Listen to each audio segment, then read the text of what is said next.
Good morning, football. Look alive, everybody. Roll that sodium out of the face. It's the day after Thanksgiving, and it's the day after 3 football games. Gluttonous day of football. We loved it. We are Good Morning Football, brought to you by Old Trapper Beef Jerky. As always, it's a Friday, November 28th. Jamie Erdahl here, Hoodie Friday, as always. Manti Te'o there, Rashad Jennings down there, and he has ditched the chef's cape.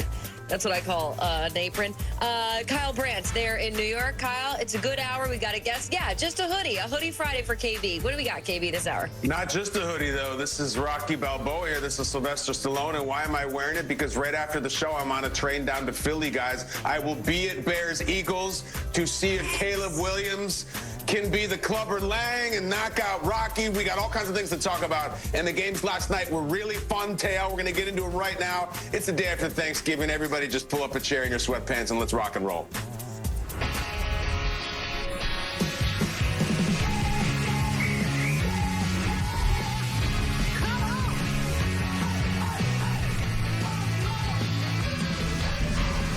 Welcome to Good Morning Football, presented by Old Trapper. We're going to do this once, and we're going to do it right here on GMFB. We're going to go in order. Manti, Rashad, Kyle. The best thing you ate yesterday, mine was a crumble pumpkin pie. Manti, you go. You get one shot. I would say my sister made this pork and beans dish that just happened to trickle over into my potato salad, and that little combination was good, but it was because of the pork and beans. There's like Rashad. Nice. Yeah, that sounds good, man. Mine's is cranberry sauce. I can't have a Thanksgiving without cranberry sauce. Don't invite me if it ain't there. It was on my plate. I love it. I had 3 Manhattans, and I had them in Manhattan. So they hit different when you have a Manhattan in Manhattan. You could have it anywhere in the world, dude, but when you have it in Manhattan, beautiful. The third was probably an irresponsible choice. It's 2 is not enough, 3 is too many. I got all the sodium out of my face this morning, but the alcohol's still there. I feel fine. I'm not hungover. Don't worry. Everybody drink responsibly. But it was a wonderful day. And you know what was the best part about it, honestly? The football. Really good football. Chiefs, Cowboys was everyone was happy, and especially Cowboys fans who have now done some really impressive things we're going to get into. 6-5-1. The record is still weird. The final score is great, 31-28. The Chiefs at 500. Let's hear from both quarterbacks. Top of where we've put ourselves right before these games, and just the place that we're in of having to get these wins against 2 elite teams. I mean, the 2 teams that played in the Super Bowl last year. Last year's last year, but you're talking about 2 organizations that obviously know how to win. And, yeah, I don't know if there's been 2 more impressive wins, but I can tell you right now that we're not going to just sit on some high because of that.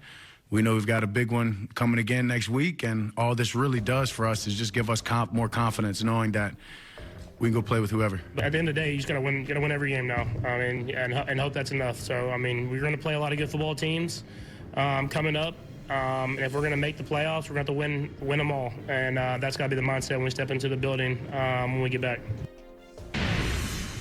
As we said so many times before about this game, while the turkey was plentiful, the stakes were high, and they still are for the Chiefs after they dropped that game against the Cowboys. Manti, though, the Cowboys have won 3 straight since their Week 10 bye. They've experienced heartbreak and fulfillment and celebration and tragedy. It's all there for the Cowboys this season. And a couple weeks back, Manti, we saw a shot of their head coach hugging on the wide receivers after having benched them the first series of the game. And now everything is coming up CeeDee Lamb and George Pickens. How impressed were you by the pass catchers yesterday? Jamie, I can't remember if I was watching the Cowboys or the LA Rams, because what the Cowboys have with George Pickens and CeeDee Lamb, it feels like that's what the Rams have with Puka and Devontae Adams. It was the same dynamic. They give you, as a defense, the same type of problems no matter what coverage you dial up. There's those 2 guys that you can't account for. And if by some miracle you account for them, they still have Jake Ferguson, and both teams still have running backs that have the last name Williams, Kyron Williams and Javonte Williams. So I'm just like, I'm sitting there eating some turkey, and I'm having these great ingredients that I'm just savoring, and I'm like, man, this is all great stuff. But just like Thanksgiving, these ingredients would just be ingredients if you didn't have a great chef in the kitchen. And Dak has been cooking, guys. The guy has been efficient. He's been making the right decisions. And so, again, it is looking scary for defenses that are going against this Dallas Cowboys offense, because there is no coverage you can run against a team that has two wide receivers that catches everything, that can do a short game, that have the deep ball. And then if you happen to guard one, they're always going to go to the other, and Dak has been making the right decisions. So I really like what the Cowboys put on tape yesterday and the past couple weeks on the offensive side of the ball.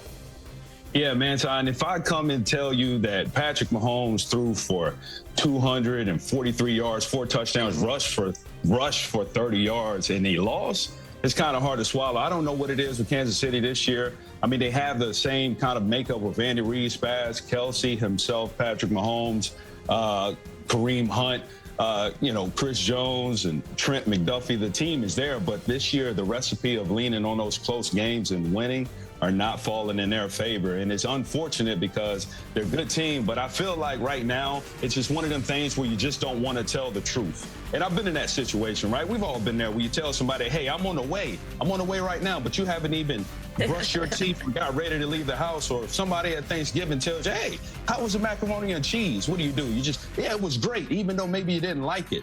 And it's one of those things that right now I believe that the Kansas City Chiefs, the truth is, this might be the end of their dynasty, winning the AFC, obviously West, 9 consecutive years in a row. It's hard to do, but it's a lot of football left. Anything can happen, but it's not looking good right now, and I am shocked in November saying that. Yeah, it's bizarre. We all just expect them to hit the turbo and start ripping off wins, and they just don't magic their way out of these games like they've done for years. They're 6-6. And maybe they will run the table. We've seen Aaron Rodgers do it. He famously said he would do it, and then he did it, and he got his Packers when he was in his MVP form. Set the Chiefs aside right now. Just set them aside, because the biggest story here is the Cowboys. The Cowboys, and the headline is, in back-to-back weeks, they have beaten the NFC champion and the AFC champion. That is incredible. I don't know how many times that's happened in the modern era where a team has gone back-to-back wins over the last 2 champions of the conference. And I guarantee it's never happened erasing a 21-point deficit. And then really in this game, I thought they looked like the best team from start to finish. I know there's a 3-point win, but they're up 10 with a few minutes left to play. I love this team. I love watching this team. They're fun. They're energetic. I've said this from start to finish. I've also said something else, my friends, and you will remember, especially you, Jamie and Manti, that back when they tied the Green Bay Packers 40-40 in Week 4, I said this is a good thing. Everyone's disgusted by a tie. This is so stupid. Why do we have ties, especially sports? I said, hold up. Let me cook. This is going to be fascinating at the end of the year for the playoff scenarios. Bring up the end. All right, so here we go. Because I'm looking right now at 2 separate ties that are going to play a large role in the next month of our life. Not both teams. It wasn't like the Packers tied some team that doesn't matter. So let's look over on the right. Cowboys 6-5-1, all right? 6-5-1 is 12 games. They have 5 games left. They may need to win them all. I don't know how this is going to go. The Packers also, who looked really good yesterday and got a win, they've got issues because look at the Bears at 8-3. The ties are going to be this twitching fly in the playoff ointment, and I knew it when it was 40-40, and I hope it's still going forward now. Just say this about the Cowboys. If they didn't start 3-5-1, we'd be so excited right now. They're cruising. They can win the Super Bowl. I still don't know if they're getting in the playoffs, and I think they're a top 5 team in the NFL right now. We don't do power rankings on Good Morning Football. They're in the top 5. I don't know where they are. I don't care. When you come off those 2 wins and you have the defense that's playing better and those weapons, top 5 team in the NFL. And it may not be enough. That's the very essence of what we call the come-running team, is that no one really wants to play them. No one wants them to get in the playoffs, and maybe they don't get in the playoffs. And so it's like we may have a top 5 NFL team that is not in the top 14 playoff teams. They may have to win out. The schedule's not, I mean, at Detroit next week, Detroit's going to be really desperate. You can tell I'm excited. I'm energetic. It's fun when the Cowboys are really mattering. And we're talking about them in the opening segment of the show, not because of their Netflix specials, not because of their content that they're making, not because of something Jerry said. We're not talking about Jerry at all here. We're talking about something the Cowboys did on the field, and that's how it should be, and that's how it is. Kyle, to answer your question, the last time a team beat both the AFC and NFC champions was the 2016 Falcons, a Falcons team that ended up in the Super Bowl against the Patriots, and we all know how that went. I'm not even going to say the score. And secondly, Kyle, the tie was so heinous early on that none of us wanted to see it on the playoff picture, and now I feel like that's all I want to see. I want everybody to have a tie because it makes it more interesting and it makes it more complicated, and I just want to test how deep the tiebreakers go in the NFL rulebook.